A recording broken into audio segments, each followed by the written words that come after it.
अक्षय तृतीया की एक कथा के अनुसार प्राचीन काल में एक धर्मदास नामक वैश्य था।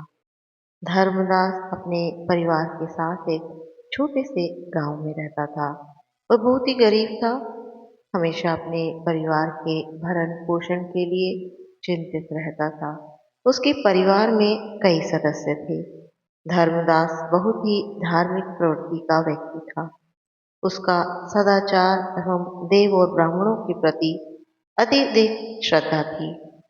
अक्षय तृतीया व्रत के महात्म्य को सुनने के पश्चात उसने अक्षय तृतीया पर्व के आने पर सुबह जल्दी उठकर गंगा में स्नान किया, विधि पूर्वक देवी देवताओं की पूजा की और व्रत के दिन सामर्थ्य के अनुसार जल से भरे घड़े, पंखे, जौ, सत्तू, चावल, नमक, गेहूं, गुड़, घी, दही, सोना और वस्त्र आदि अनेक वस्तुएं भगवान के चरणों में रखकर ब्राह्मणों को अर्पित किया। यह सब दान देखकर धर्मदास के परिवार वाले और उसकी पत्नी ने उसे रोकने की बहुत कोशिश की। उन्होंने कहा कि अगर धर्मदास इतना सब कुछ दान में दे देगा तो उसके परिवार का पालन पोषण कैसे होगा। लेकिन धर्मदास अपने दान और पुण्य कर्म से बिल्कुल भी विचलित नहीं हुआ। उसने ब्राह्मणों को कई प्रकार का दान दिया। उसके जीवन में जब भी अक्षय तृतीया का पावन पर्व आया, प्रत्येक बार हर बार धर्मदास ने इसी विधि विधान से इस दिन पूजा की और दान आदि कर्म किया। अनेक रोगों से ग्रस्त और वृद्ध होने के बाद भी उसने उपवास करके धर्म, कर्म और दान पुण्य किया, कभी नहीं छोड़ा। यही वैश्य दूसरे अगले जन्म में कुशावती का राजा हुआ। ऐसी मान्यता है कि अक्षय तृतीया के दिन किए गए दान पुण्य पूजन के कारण वह अगले जन्म में बहुत धनी प्रतापी राजा बना। वह इतना धनी और प्रतापी राजा था कि त्रिदेव तक उसके दरबार में अक्षय तृतीया के दिन ब्राह्मण का वेश धारण करके उसके महायज्ञ में शामिल होते थे। अपनी श्रद्धा और भक्ति से उसने कभी भी घमंड नहीं किया। वह प्रतापी राजा महान एवं वैभवशाली होने के बाद भी धर्म मार्ग से कभी भी विचलित नहीं हुआ। ऐसा माना जाता है कि यही राजा आगे के जन्मों में भारत के प्रसिद्ध सम्राट चंद्रगुप्त के रूप में पैदा हुए थे। हे भगवान, जैसे धर्मदास पर आपने कृपा की, वैसे ही जो भी व्यक्ति इस अक्षय तृतीया की कथा का महत्व सुनता है उसे अक्षय पुण्य और यश की प्राप्ति होती है। ज्ञानवृत्त टीवी पर आप सुन रहे हैं अक्षय तृतीया का महत्व। अक्षय तृतीया वैशाख शुक्ल तृतीया को मनाई जाती है। अक्षय तृतीया को स्वयं सिद्ध मुहूर्त माना जाता है, अर्थात इस दिन कोई भी शुभ कार्य आप बिना किसी पंडित को दिखाए कर सकते हैं। इस दिन किया गया दान, तप और पूजा का फल अक्षय होता है, अर्थात कभी भी समाप्त ना होने वाला होता है। कुछ प्रमुख कथाएं और भी हैं जो इस दिन मान्यता रखती हैं। अक्षय तृतीया के दिन सुदामा कृष्ण मिलन और दरिद्रता का नाश भी हुआ था। पौराणिक कथा के अनुसार जब सुदामा अपने मित्र कृष्ण से मिलने द्वारका पहुंचे तो उनके पास भेंट में देने के लिए बस चावल के कुछ दाने थे। कृष्ण ने सुदामा के प्रेम को देखकर उनके द्वारा लाए गए चावल ग्रहण किए और बदले में सुदामा की दरिद्रता को अक्षय अर्थात कभी ना खत्म होने वाला धन वैभव में बदल दिया।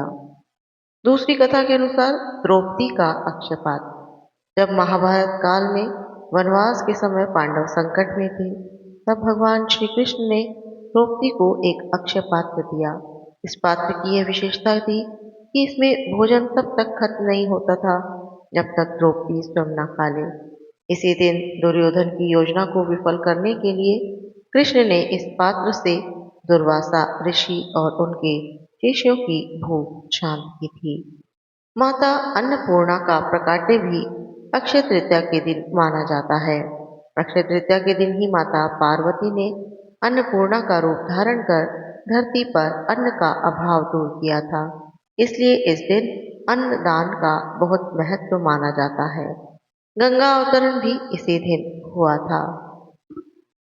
नारद पुराण के अनुसार इसी शुभ तिथि पर भागीरथ के प्रयास से मां गंगा का धरती पर अवतरण हुआ था। परशुराम और हयग्रीव का जन्म भी अक्षय तृतीया के दिन ही माना जाता है। भगवान विष्णु के अवतार परशुराम जी का जन्म दिवस के रूप में भी अक्षय तृतीया का दिन मनाया जाता है। जैन धर्म की मान्यता में जैन धर्म में यह दिन प्रथम तीर्थकर ऋषभनाथ द्वारा 1 वर्ष के उपवास के बाद गन्ने का रस पीकर अपना व्रत तोड़ने की स्मृति में भी मनाया जाता है। अक्षय तृतीया को अबूझ मुहूर्त कहा जाता है, यानी इस दिन कोई भी शुभ काम, विवाह, गृह प्रवेश या नई खरीदारी करने के लिए पंडित से समय पूछने की आवश्यकता नहीं होती। इस दिन सोना चांदी खरीदना और दान करना विशेष रूप से फलदायी माना जाता है।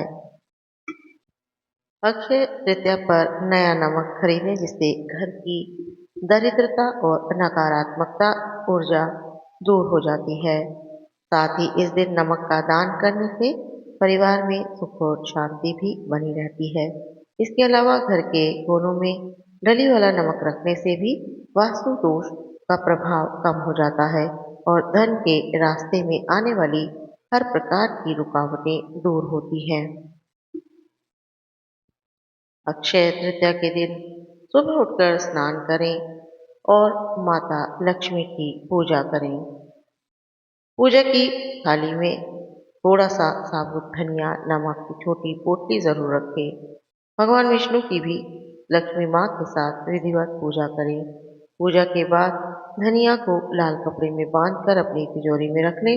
इससे साल भर फिजूल खर्ची पर रोक लगती है और धन की और यश की अपार वृद्धि होती है। इस दिन पूजन मंत्र में आपको माँ लक्ष्मी के मंत्रों का जाप करना चाहिए। मंत्र इस प्रकार से है: ओम श्रीं ह्रीं क्लीं महालक्ष्मै नमः। ओम श्रीं ह्रीं क्लीं महालक्ष्मै नमः। दूसरा मंत्र इस प्रकार से है: ओम श्रीं ह्रीं श्रीं कमले कमलालय प्रसीद प्रसीद श्रीं ह्रीं श्रीं ओम महालक्ष्मी नमः। ओम श्रीं ह्रीं श्रीं कमले कमलालय प्रसीद प्रसीद श्रीं ह्रीं श्रीं ओम महालक्ष्मी नमः। इन मंत्रों से अक्षय तृतीया के दिन माँ लक्ष्मी और विष्णु जी की पूजा करें और अपना घर धन धान्य यश कीर्ति से भर लें। जय माँ लक्ष्मी। ओम विष्णु देवाय नमः।